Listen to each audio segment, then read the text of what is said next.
বিসমিল্লাহির রহমানির রহিম।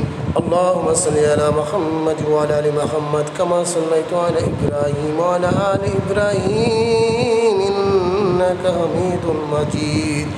اللهم بارك على محمد وعلى ال محمد كما باركت على ابراهيم وعلى ال ابراهيم انك حميد مجيد. আমার সম্মানিত পানপ্রিয় মুসলিম ভাইরা, আল্লাহ সুবহানাহু ওয়া তাআলা এই পবিত্র কালামুল্লাহ শরীফে পবিত্র কোরআনে সূরা আহজাবের 56 নম্বর আয়াতে আল্লাহ ঘোষণা করলেন, আমার মহান মালিক আমার রব বললেন, সূরা আহজাবের আয়াত নম্বর 56 আল্লাহ বললেন, আল্লাহ এবং তার ফেরেশতা মানে মালাইকা মানে তার ফেরেশতারা আল্লাহ নিজে এবং ফেরেশতারা রাসূল সাল্লাল্লাহু আলাইহি ওয়াসাল্লামের প্রতি দরুদ পেশ করেন,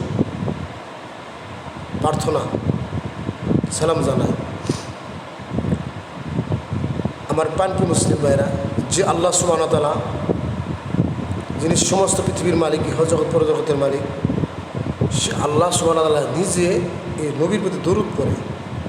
আল্লাহ নিজে এই নবীর মর্যাদা কত দিয়েছে আমার পানপ্রিয় মুসলিম ভাইরা, আমি প্রকাশ করে আমি প্রশংসা করে আমার নাগাল মানুষ কোটি কোটি মানুষ চাইবে, কিন্তু রাসূলের দাড়ি নিয়ে প্রশংসা করে শেষ করতে পারবে, দাড়ি নিয়েও প্রশংসা করে শেষ করতে পারবে না। মানে তো মর্যাদা আল্লাহ সুবহানাহু ওয়া তাআলা দিয়েছে। সূরা আহজাবের 40 নম্বর আয়াতে আল্লাহ ঘোষণা করলেন, আল্লাহ নবী শ্রেষ্ঠ নবী, শেষ নবী, সর্বশিষ্যের নবী। মানে এত মর্যাদা আল্লাহ তাআলা দিয়েছে। আমার পানপ্রিয় মুসলিম ভাইরা, আমরা আসেন সকলেই সেই নবীর মহব্বতে, সে আল্লাহ পাক রব্বুল আলামিন কোরআন পাকে বলছে, আমি নবীর প্রতি দরুদ পেশ করি। নিজে আল্লাহ নিজে পড়ে তার হাবিবের প্রতি দরুদ আমাদেরকে পড়ার জন্য অর্ডার দিলে আল্লাহ বললেন, তোমরাও বেশি বেশি নবীর প্রতি প্রার্থনা করো এবং সালাম পৌঁছাও রাসূলের রওজা মোবারক। আমার পানপ্রিয় মুসলিম ভাইরা, কী নিয়ে কবরে যাবো? আসেন না রাসূলের সুন্নতে দাড়িটাকে রেখে দিই, আইন দাড়ি রেখে দিই। আজকে এই মুসকে আমরা রাখতেছি, দাড়ি রাখি না।